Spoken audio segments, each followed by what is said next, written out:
You're listening to Skeptoid. I'm Brian Dunning from Skeptoid.com. Who were the Berserkers? For centuries, the Norse Berserker warriors have been regarded with a sort of mystique. They were said to fight like crazed animals, out of their minds, fearless, contemptuous of friend or foe, virtually undefeatable in combat. We get our modern English word berserk from them, meaning violently or destructively frenzied, wild, crazed, deranged. A whole mythology has arisen surrounding the berserkers. Who were they? What was the true nature of their berserking? What was the source of their ability? Today we're going to don iron helmets and cast ourselves into the abyss of battle and encounter the real berserkers. Theories abound about how the berserkers got so berserk. Did they simply get really drunk before going into battle? Was it some kind of trance? One of the more popular explanations is that they took a form of hallucinogenic mushroom. But before we look into the theoretical, let's look at the factual. What do we actually know about the berserkers, and how do we know it? The berserkers are known from their numerous mentions and descriptions in the sagas, the epic stories of Vikings written in Old Norse, primarily in the 10th through the 14th centuries. The word comes from berserker, usually interpreted to mean bear shirt, as in wearing a bearskin for a shirt. Less popular interpretations have been no shirt, or animal skin, basically meaning no armor. Regardless, the net result is the same. Berserkers were generally described as wearing no armor or mail coats, and wearing the head or pelt of a bear, wolf, or boar either on their head directly or on a helmet. Such costumes have long been used as a battle strategy to invoke terror, and indeed the most famous appearance of berserkers in the sagas was as shock troops employed by King Harald Fairhair, the first king of Norway, circa the year 900. The berserkers' association with animal pelts has led some of the mythology astray into comparisons with shapeshifters, such as werewolves or skinwalkers. And that's not really what they were, because they were real Vikings, and those things are not things. Author Richard John King, writing in an 1850 edition of the literary journal Notes and Queries, summarized the Danish report of the controversial Viking scholar Grimr Jonsson Thorkelin. Thorkelin, in his essay on the Berserker, appended to his edition of the Kristni Saga, tells us that an old name of the Berserk frenzy was hamremi, i.e., strength acquired from another or strange body, because it was anciently believed that the persons who were liable to this frenzy were mysteriously endowed during its accesses with a strange body of unearthly strength. If, however, the Berserk was called on by his own name, he lost his mysterious form, and his ordinary strength alone remained. It is clear, therefore, continues Thorkelin, that the state of men laboring under the Berserk frenzy was held by some at least to resemble that of those who, whilst their own body lay at home apparently dead or asleep, wandered under other forms into distant places and countries. Such wanderings were called hamfarir by the Old Northmen, and were held to be only capable of performance by those who had attained the very utmost skill in magic. And such is the direction taken by much 19th and 20th century research on the berserkers. I'm not going to follow that thread today, but it's out there if you want to pursue it independently.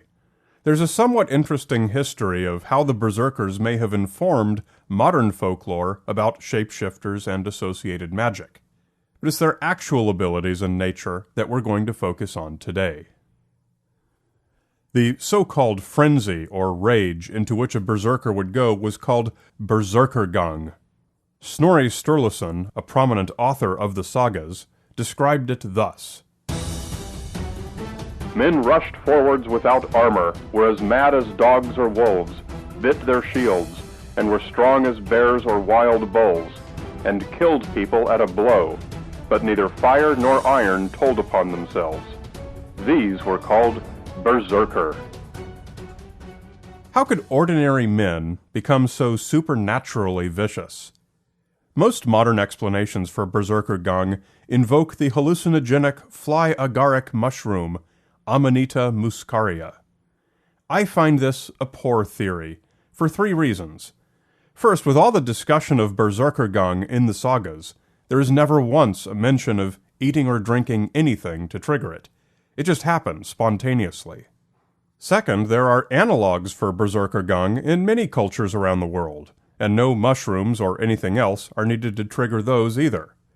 It's called amok syndrome in Malay and Indonesian cultures, giving us our word amok. It's mal de pelea in Puerto Rico, greasy sickness in Central America, and simply the fits in India. Even the Inuit have something called pibloktok, thought to be triggered by the stress of the long winter nights. No mushrooms are available on the ice. And third, the mushroom theory is very poorly sourced. It was suggested by the Swedish theologian Samuel Odman in 1784, based on stories about Siberian shamans using it for visions. There was never anything to connect the mushrooms to the Vikings or to any behavior similar to berserkergang. It is a theory devoid of evidence or plausibility, yet it remains the most often repeated. One interesting theory meshes relatively well with modern psychology. Being in medieval battles was probably a pretty horrifying experience, and likely to take a psychological toll on those who witnessed things like this from Egil's saga. He wielded his axe and struck Hallvard right through his helmet and head. Then he tugged it back with such force that he swung Hallvard up into the air and slung him over the side. Consider this minor episode in the same story, where Egil was playing a game with his friend Thord and father Skallagrim. With no provocation, Skallagrim was seized with such strength that he seized Thord and dashed him to the ground so fiercely that he was crushed by the blow and died on the spot. Then he seized Egil, and would have killed him too, but for the interference of a servant woman, whom he killed instead by throwing a boulder at her. Considering Skallagrim's history of hand-to-hand combat, forced upon him by his station in life, a psychologist today wouldn't even have to think twice to say post-traumatic stress disorder. Skallagrim's violence against his family and friends, for no reason, is a classic dissociative reaction, beyond his control, triggered by something in the play. In 1956, Howard Fabing described the berserkergang in the American Journal of Psychiatry. Men who were thus seized performed things which otherwise seemed impossible for human power. This condition is said to have begun with shivering, chattering of the teeth, and chill in the body, and then the face swelled and changed its color. With this was connected a great hot-headedness, which at last gave over into a great rage, under which they howled as wild animals, bit the edge of their shields, and cut down everything they met without discriminating between friend or foe. When this condition ceased, a great dulling of the mind and feebleness followed, which could last for 1 or several days. PTSD had not yet been described in 1956, but what Fabing described is a nearly textbook example of what we would now recognize as a severe PTSD episode. It can begin with an almost seizure-like dissociated state of consciousness, followed by reckless behavior that can be violent and self-destructive, and afterwards a period of deep depression. Another important clue is Fabing's mention that berserkers did not seem to know friend from foe. This is found in a number of places in the sagas, and so evidently was a common feature of the mania. During a dissociative episode, the person often does not know where they are, or recognize people, or retain any memory of the episode. It is a key piece of evidence that PTSD is indeed a likely cause of what history has termed a berserkergang. During a severe PTSD episode, the body goes into hyperarousal, also called the acute stress response, or fight or flight. Adrenaline is dumped into the bloodstream. This is how I described it in our episode about superhuman strength during a crisis. Your airways relax to maximize breathing capacity, and metabolism increases. Your muscles go into glycolysis, which produces energy-rich molecules fueling them for extraordinary action.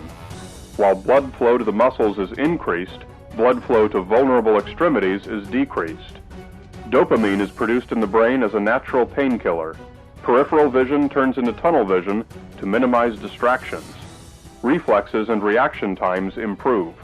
Non-critical functions like digestion and sexual function slow or even stop. It is the complete set of skills a warrior in Berserkergang needs. It's what one needs to throw Halvard overboard by the axe buried in his head. It's what one needs to fight a battle with an apparent imperviousness to injury and pain.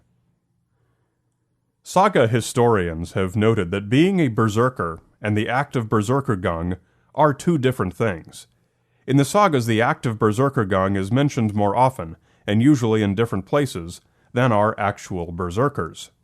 We might interpret this to mean that going berserk is something that was well known, which, if we accept the theory that PTSD was involved, would certainly be the case in a culture that was so frequently engaged in violent combat.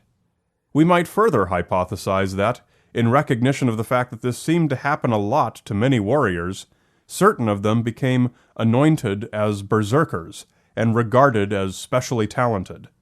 It is not an unreasonable conclusion for a pre-scientific society to reach. And once you have a subclass of warriors with a special name, known for a special ability, identified by bearskins, there you have a springboard for all the shapeshifter mythology that followed. Again, not a horrible interpretation by pre-scientific people struggling to explain how men could suddenly act so differently. Could it be that the mighty berserkers of Viking sagas were nothing more or less than ordinary men suffering from a very real psychological disorder? The evidence does indeed seem to fit. Each box is checked all the way down the list. The life of a warrior armed with horrible weapons like axes and longswords could not have been a very happy one, and it could just be that the berserkers were merely those who felt it most keenly. Might they have been more deserving of our sympathy than of our fear? You'll find complete bibliographic references and further reading suggestions for this episode and all other episodes on their transcript pages at Skeptoid.com. You're listening to Skeptoid, a listener-supported program. I'm Brian Dunning from Skeptoid.com.